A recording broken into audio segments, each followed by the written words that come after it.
Ibadah Raya GBI Wow, Minggu 20 Juli 2025. Firman Tuhan disampaikan oleh Pastor Taufan Tanio. Ibadah ini disertai dengan ibadah anak dan teens.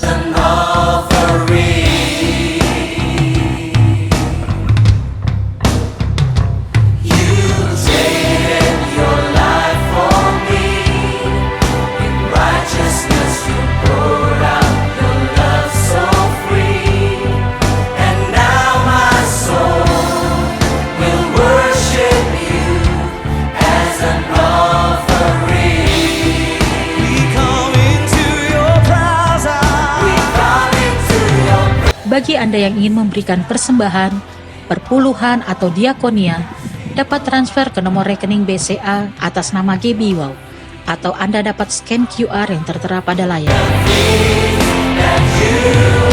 Mari sama-sama kita ucapkan Mazmur 91. Dalam lindungan Allah. Orang yang duduk dalam lindungan yang maha tinggi dan bermalam dalam naungan yang maha kuasa akan berkata kepada Tuhan, tempat perlindunganku dan kubu pertahananku, Allahku yang kupercayai. Sungguh, dialah yang akan melepaskan engkau dari jerat penangkap burung, dari penyakit sampar yang busuk. Dengan kepaknya ia akan melindungi engkau. Di bawah sayapnya engkau akan berlindung. Kesetiaannya ialah perisai dan pagar tembok. Engkau tak usah takut terhadap kedahsyatan malam, terhadap panah yang terbang di waktu siang, terhadap penyakit sampar yang berjalan di dalam gelap, terhadap penyakit menular yang mengamuk di waktu petang. Walau 1.000 orang rebah di sisimu dan 10.000 di sebelah kananmu, tetapi itu tidak akan menimpamu. Engkau hanya menontonnya dengan matamu sendiri dan melihat pembalasan terhadap orang-orang fasik. Sebab Tuhan ialah tempat perlindunganmu, yang maha tinggi telah kau buat tempat perteduhanmu. Malapetaka tidak akan menimpa kamu, dan tulah tidak akan mendekat kepada kemahmu. Sebab malaikat-malaikatnya akan diperintahkannya kepadamu untuk menjaga engkau di segala jalanmu. Mereka akan menata engkau di atas tangannya, supaya kakimu jangan terantuk kepada batu. Singa dan ular tedung akan kau langkahi. Engkau akan menginjak anak singa dan ular naga. Sungguh, hatinya melekat kepadaku, maka aku akan meluputkannya, aku akan membentenginya, sebab ia mengenal namaku. Bila ia berseru kepadaku, aku akan menjawab. Aku akan menyertai dia dalam kesesakan. Aku akan meluputkannya dan memuliakannya. Dengan panjang umur akan kukenyangkan dia, dan akan kuperlihatkan kepadamu keselamatan daripadaku. Amin.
Shalom semuanya. Alkitab berkata, Yesus mati karena dosa-dosa kita. Dia dikuburkan, tetapi pada hari yang ketiga dia dibangkitkan. Setelah itu selama 40 hari sebelum naik ke sorga, Tuhan Yesus menampakkan diri kepada lebih dari 500 murid-muridnya untuk membuktikan bahwa dia hidup. Selain itu, dia juga menghibur, menguatkan, memulihkan, dan memberkati murid-muridnya. Dengan disaksikan oleh murid-muridnya, Tuhan Yesus naik ke sorga, duduk di sebelah kanan Allah Bapa. Tuhan Yesus berjanji, dia akan datang kembali untuk menjemput kita murid-muridnya, supaya di tempat di mana dia berada, kita pun berada. Haleluya.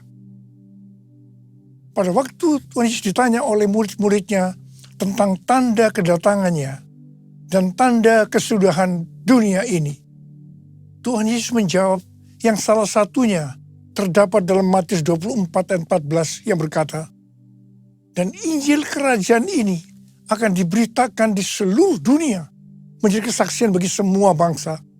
Sesudah itu barulah tiba kesudahannya. Dengan perkataan lain, kalau amanat agung selesai, maka Tuhan Yesus akan datang kembali. Tuhan Yesus pasti datang kembali. Yang percaya katakan amin. Karena itu, dia memberikan amanat agung kepada kita, yaitu agar kita pergi dan menjadikan semua bangsa itu murid Tuhan Yesus. Hal ini juga berarti akan terjadi penuaian jiwa besar-besaran sebelum Tuhan Yesus datang kembali. Sekarang kita akan melihat bagaimana proses untuk menyelesaikan amanat agung atau proses penuaian jiwa yang terbesar dan yang terakhir sebelum Tuhan Yesus datang kembali. Untuk menyelesaikan amanat agung tidak bisa dengan kekuatan sendiri. Karena itu pesan terakhir Tuhan Yesus sebelum naik ke sorga kepada murid-muridnya, yang juga berarti kepada kita semua, dalam Kisah Para Rasul 1 ayat 8. Tetapi kamu akan menerima kuasa kalau Roh Kudus turun ke atas kamu, dan kamu akan menjadi saksiku di Yerusalem dan di seluruh Yudea dan Samaria dan sampai ke ujung bumi. Jadi untuk menyelesaikan amanat agung, kita harus menerima kuasa dari Roh Kudus yang turun ke atas kita. Setelah itu, dengan disaksikan para murid, Tuhan Yesus naik ke sorga. Setelah Tuhan Yesus naik ke sorga, 120 murid Tuhan Yesus berkumpul di kamar loteng Yerusalem. Mereka melakukan ini karena Tuhan Yesus memerintahkan agar mereka tidak meninggalkan kota Yerusalem sebelum diperlengkapi dengan kekuasaan dari tempat tinggi. Tuhan Yesus berkata, sebab Yohanes membaptis dengan air, tetapi tidak lama lagi kamu akan dibaptis dengan Roh Kudus. Apa yang dilakukan 120 murid di kamar loteng? Alkitab berkata bahwa mereka semua bertekun dengan sehati dalam doa bersama-sama. Artinya mereka berdoa, memuji, dan menyembah Tuhan dalam unity siang dan malam. Ini adalah prinsip restorasi Pondok Daud. Ini adalah prinsip menara doa.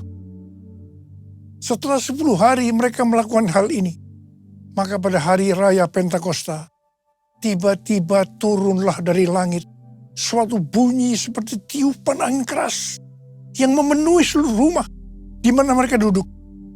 Dan tampaklah lidah-lidah seperti nyala api yang bertebaran dan hinggap pada mereka masing-masing. Maka penuhlah mereka dengan Roh Kudus.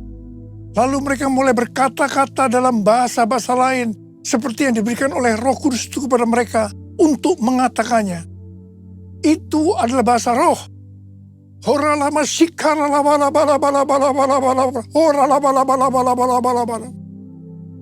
Jadi, tanda awal orang yang dibaptis dengan Roh Kudus adalah mereka akan berbahasa roh.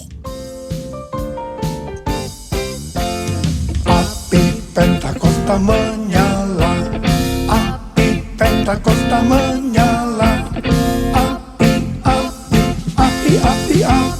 Api Pentakosta ketiga, api Pentakosta ketiga, api Pentakosta ketiga. Apa yang terjadi setelah murid-murid Tuhan Yesus dipenuhi dengan Roh Kudus? Hal yang pertama, Petrus berkhotbah sekitar 5 menit dan kira-kira 3.000 orang bertobat dan dibaptis. Wow! Petrus berkhotbah dengan kuasa Roh Kudus. Pada zaman itu populasi penduduk dunia sekitar 255 juta orang. Sekarang penduduk dunia sekitar 8 miliar. Jadi 3.000 orang yang bertobat dan dibaptis pada waktu itu setara dengan sekitar 94.000 orang pada saat ini. Saya percaya hal ini juga bisa terjadi pada saat ini. Hal yang kedua, setelah murid-murid Tuhan Yesus dipenuhi dengan Roh Kudus, mereka dipakai untuk menyatakan tanda-tanda dan mujizat, sehingga banyak orang yang bertobat. Petrus dan Yohanes menyembuhkan orang lumpuh sejak lahir. Bayangan Petrus bisa menyembuhkan orang sakit. Sapu tangan atau kain yang pernah dipakai Paulus, jika diletakkan pada orang sakit atau dirasuk setan, maka orang itu akan sembuh. Dalam Markus 16 ayat 15 sampai dengan 18, Tuhan Yesus berkata, bahwa kalau kita pergi untuk memberitakan Injil, maka tanda-tanda dan mujizat akan menyertai kita. Sejak tahun 2006, saya diperintahkan oleh Tuhan untuk mengadakan kebaktian kesembuhan ilahi. Selama 13 tahun, saya sudah mengadakan 318 kali kebaktian kesembuhan ilahi. Setiap kali berkhotbah, saya pasti memberitakan Injil. Tanda-tanda dan mujizat terjadi. Saya diizinkan Tuhan untuk melihat dan mengalami mujizat seperti yang dilakukan oleh Tuhan Yesus 2000 tahun yang lalu. Hal yang ketiga, setelah murid-murid Tuhan Yesus dipenuhi dengan Roh Kudus, maka cara hidup mereka berubah. Sehingga banyak orang yang bertobat. Yang pertama, mereka bertekun dalam pengajaran rasul-rasul dan dalam persekutuan. Bagi kita, ini juga bisa diartikan mereka suka membaca Alkitab. Mazmur 119 ayat 105 berkata, "Firman-Mu itu pelita bagi kakiku dan terang bagi jalanku." Kalau kita suka membaca Alkitab, itu akan menuntun jalan hidup kita. Hidup benar sesuai dengan firman Tuhan. Kita akan menjadi orang yang berintegritas. Dan itu akan membuat orang lain bertobat. Yang kedua, perubahan cara hidup yang membuat banyak orang bertobat adalah mereka selalu berkumpul, memecahkan roti dan berdoa.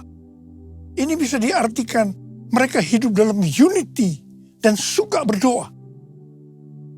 Hari-hari ini saya melihat melalui menara doa bahwa ada doa, pujian, dan penyembahan dalam unity siang dan malam. Saya percaya, kalau Tuhan sudah berikan kepada kita beban untuk berdoa seperti ini, maka ini merupakan tanda bahwa Pentakosta ketiga yang dahsyat akan turun dan terjadi penuaian jiwa yang terbesar dan yang terakhir sebelum Tuhan Yesus datang kembali. Yang ketiga, perubahan cara hidup jemaat yang membuat banyak orang bertobat, yaitu karena mereka suka memberi, sehingga tidak ada yang berkekurangan. Hari-hari ini Tuhan Yesus mengendaki agar kita suka memberi. Alkitab berkata, ada lebih berbahagia memberi daripada menerima. Lukas 6 ayat 38 berkata, "Berilah, dan kamu akan diberi. Suatu takaran yang baik, yang dipadatkan, yang digoncang, dan yang tumpah keluar akan dicurahkan ke dalam pangkuanmu. Sebab ukuran yang kamu pakai untuk mengukur akan diukurkan kepadamu." Yang keempat, perubahan cara hidup jemaat yang membuat banyak orang bertobat, yaitu mereka selalu bergembira dan dengan tulus hati sambil memuji Allah. Hidup dengan tulus hati artinya hidup sebagai orang yang berintegritas. Jadi, perubahan-perubahan yang terjadi dalam cara hidup jemaat yang membuat banyak orang bertobat adalah yang pertama, mereka suka membaca Alkitab. Yang kedua, mereka suka berdoa dan hidup dalam unity. Dan yang ketiga, mereka suka memberi. Dan yang keempat, mereka suka memuji Allah dan bergembira, tulus hati, atau hidup berintegritas.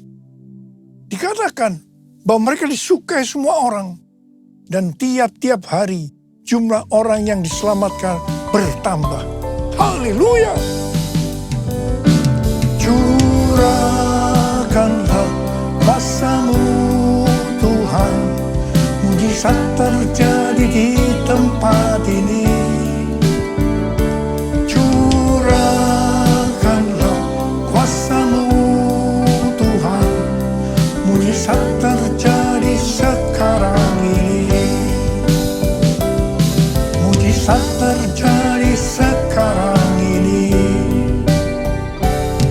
Mujizat terjadi sekarang ini.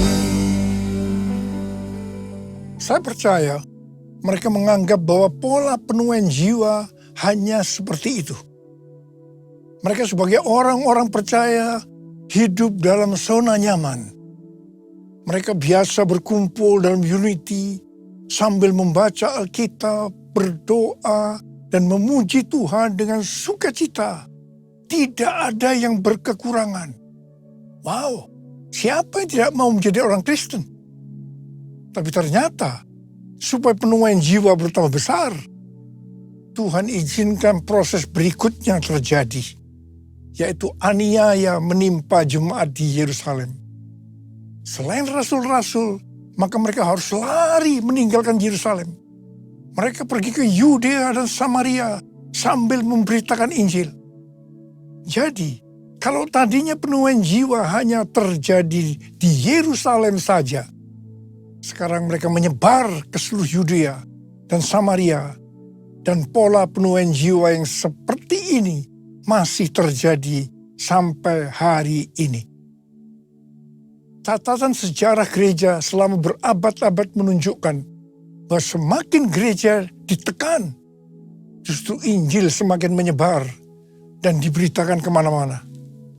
Karena itu Tuhan izinkan hari-hari ini penderitaan, aniaya terjadi di antara orang-orang percaya, supaya terjadi penuaian jiwa yang lebih besar. Yang percaya katakan amin. Kita sekarang berada di tahun 2025. Tahun yang sukar, sulit, peperangan, bencana alam, ketidakpastian, krisis ekonomi yang semakin intens. Tapi justru di tahun yang seperti ini, Tuhan memberikan tema bahwa tahun 2025 adalah tahun penuaian. Tahun penuaian jiwa.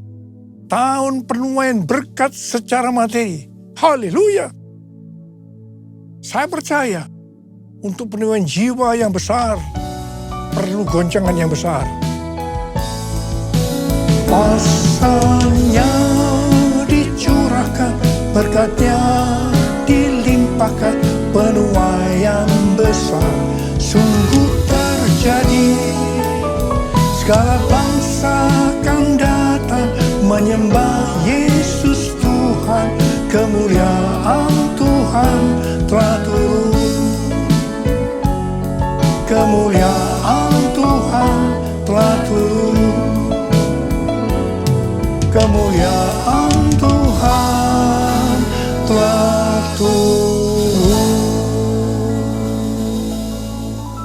Ternyata pola penuaian yang terjadi di atas belum menyelesaikan rencana Tuhan.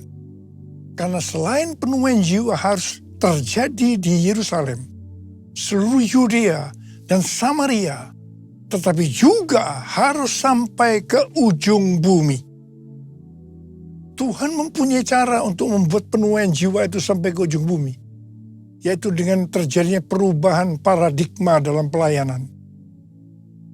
Selama ini pengertian tentang keselamatan hanya untuk orang Yahudi saja. Tetapi melalui peristiwa Kornelius, di mana Petrus diutus oleh Tuhan untuk mendatangi Kornelius yang bukan orang Yahudi, untuk memberitakan jalan keselamatan. Akhirnya mereka mengerti bahwa ternyata keselamatan bukan hanya untuk orang-orang Yahudi saja, tetapi untuk semua bangsa. Dan ini mengakibatkan terjadinya penuaian jiwa besar-besaran. Haleluya! Jadi mereka tidak hanya mengabarkan Injil di Yerusalem, Yudea dan Samaria saja, tetapi sekarang mereka, termasuk kita juga, pergi ke seluruh dunia. Proses perubahan paradigma dalam pelayanan itu tidak mudah. Petrus harus diyakinkan oleh Tuhan.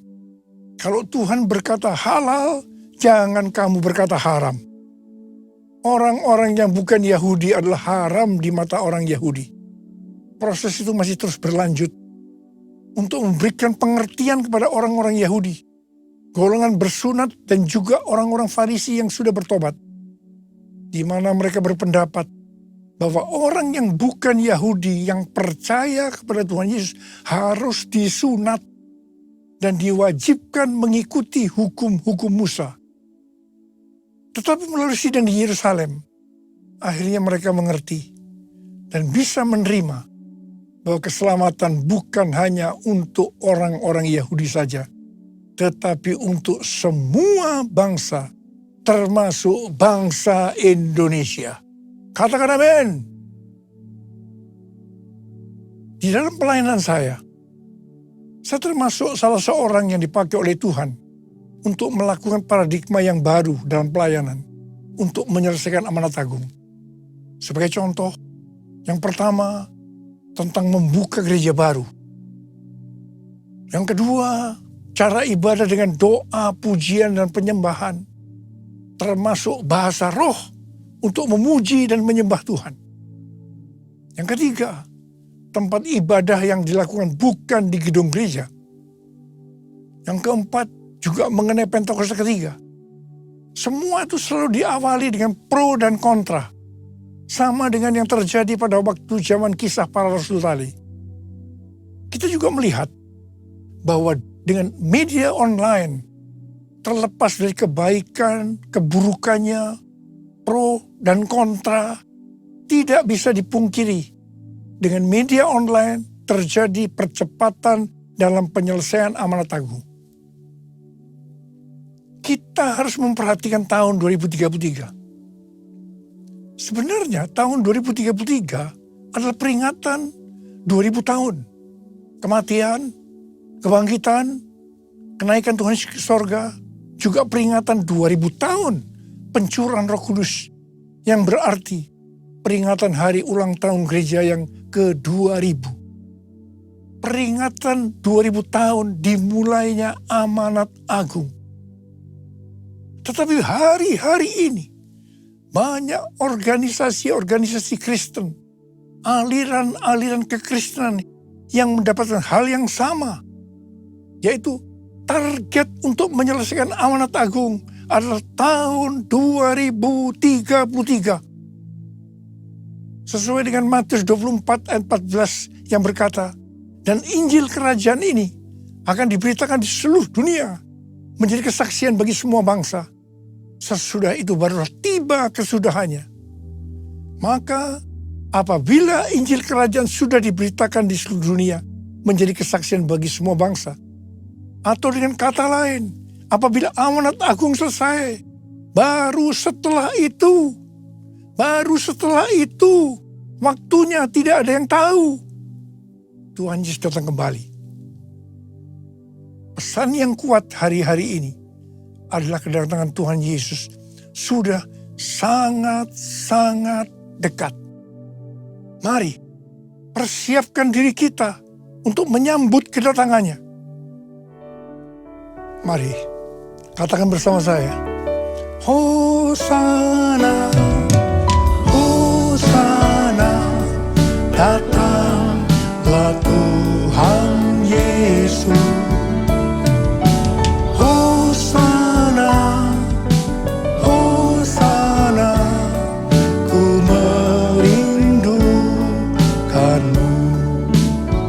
Saya mau tanya saudara, ada berapa banyak di antara saudara yang merindukan kedatangan Tuhan? Saudara boleh angkat tangan. Saudara, saya percaya orang yang merindukan kedatangan Tuhan, hidupnya tidak akan sama dengan sebelumnya. Dia akan sungguh-sungguh, dia akan hidup lebih intim dengan Tuhan. Dan ini yang dikehendaki oleh Tuhan hari-hari ini. Kita harus seperti yang berdoa dan tiap hari berdoa. Saya lakukan juga. Maranatha, datanglah Tuhan Yesus. Maranatha, datanglah Tuhan Yesus. Angkat tangan kita. Katakan sekali lagi. Hosana, Hosana, datanglah Tuhan Yesus. Hosana, Hosana, ku merindukanmu, ku merindukanmu, ku merindukanmu.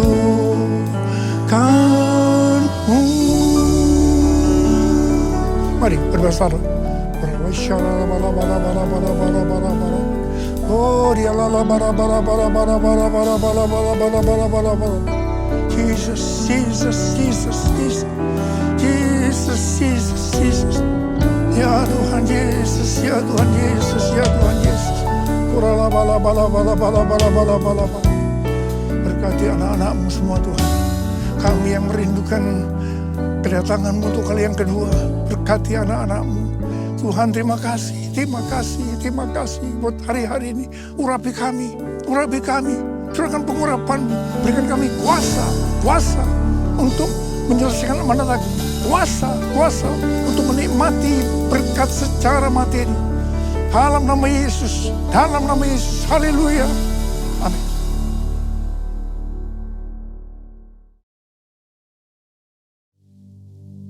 Kita akan masuk dalam perjamuan kudus. Kita akan mengingat ayat ini. Sebab setiap kali kamu makan roti ini dan minum cawan ini, kamu memberitakan kematian Tuhan sampai ia datang. Perjamuan kudus adalah perjamuan Tuhan Yesus sendiri. Setiap kali kita masuk ke dalam perjamuan kudus, Tuhan Yesus selalu berkata, biarlah ini menjadi peringatan akan aku. Karena itu mari, arahkan hati kita kepada kebaikan Tuhan. Supaya kita lebih mengasihi Tuhan Yesus. Kita lebih mengasihi satu dengan yang lain. Mari tundukkan kepala. Bapa, terima kasih. Bapa, terima kasih. Engkau mengasihi kami semua. Bapa, siapakah kami ini? Sehingga Engkau memberkati luar biasa. Kau jadikan kami sebagai anak-anak-Mu ya Tuhan. Tuhan terima kasih, Tuhan terima kasih, Tuhan terima kasih. Kau tuntun, kau bela, kau lindungi, untuk kau tegur juga kalau kami salah. Itu Engkau ya Aba, itu Engkau ya Aba. Bapa, hari-hari ini Engkau mengingatkan kami tentang kedatangan-Mu. Berikan kami kerinduan, kerinduan untuk selalu berkata, Maranatha, datanglah segera. Bapak terima kasih, terima kasih. Tuhan akan memberkati kita melalui perjamuan kudus. Saudara, Tuhan mau kita makan dan minum dengan cara yang benar. Mari, sekarang tundukkan kepala. Lihat keadaan dirimu masing-masing. Jangan menyimpan dosa. Introspeksi. Introspeksi. Kalau Tuhan ingatkan, Tuhan ingatkan ada dosa yang harus diselesaikan. Langsung minta ampun. Langsung minta ampun. Ampuni kami ya Tuhan. Ampuni kami. Ya Bapa, ya Bapa, ya Bapa, ya Bapa, ya Bapa. Ampuni kami. Bapa, Kau melihat anak-anak-Mu yang sedang menyelesaikan segala sesuatunya dengan Tuhan. Kami akan masuk dalam perjamuan kudus dengan hati yang penuh ucapan syukur. Dalam nama Yesus. Amin. Mari, angkat roti di tangan kanan kita tinggi-tinggi. Sebab apa yang telah kuteruskan kepadamu telah aku terima dari Tuhan. Yaitu bahwa Tuhan Yesus pada malam waktu ia diserahkan mengambil roti. Dan sesudah itu ia mengucap syukur atasnya. Dia memecah-mecahkannya dan berkata, inilah tubuhku yang diserahkan bagi kamu. Perbuatlah ini menjadi peringatan akan aku. Dikasih Tuhan, bukankah roti yang kita pecah-pecahkan ini adalah persekutuan kita dengan tubuh Kristus. Mari kita makan dalam nama Yesus.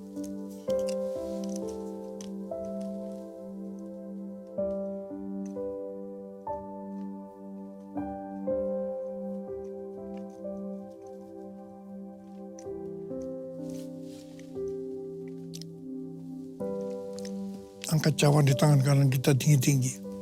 Demikian juga yang mengambil cawan sesudah makan lalu berkata, cawan ini adalah perjanjian baru yang dimeteraikan oleh darahku.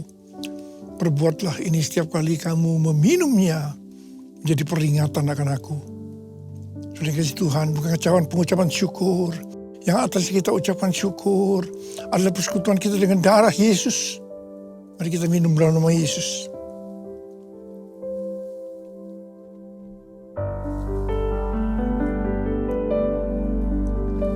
Ucapkan syukur dan terima kasih dengan suara, jangan diam. Tuhan terima kasih, Tuhan terima kasih, terima kasih ya Tuhan, terima kasih.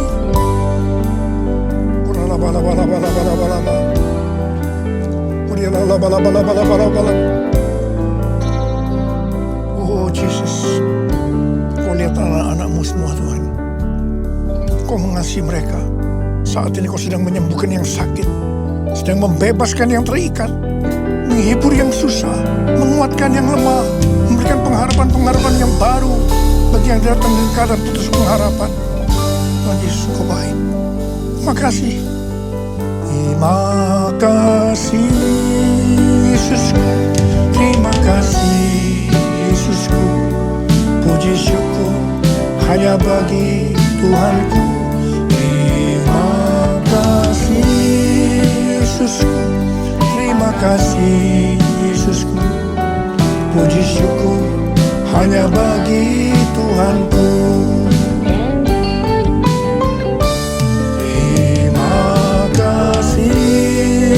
Yesusku, terima kasih Yesusku. Puji syukur hanya bagi Tuhanku. Terima kasih Yesusku, terima kasih Yesusku. Puji syukur hanya bagi Tuhanku. Puji syukur hanya bagi Tuhanku. Puji syukur hanya bagi Tuhanku.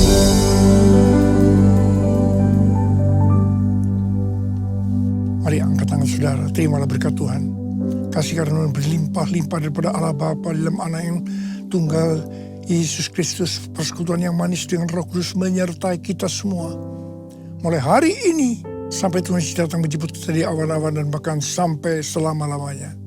Yang percaya bersama-sama katakan amin.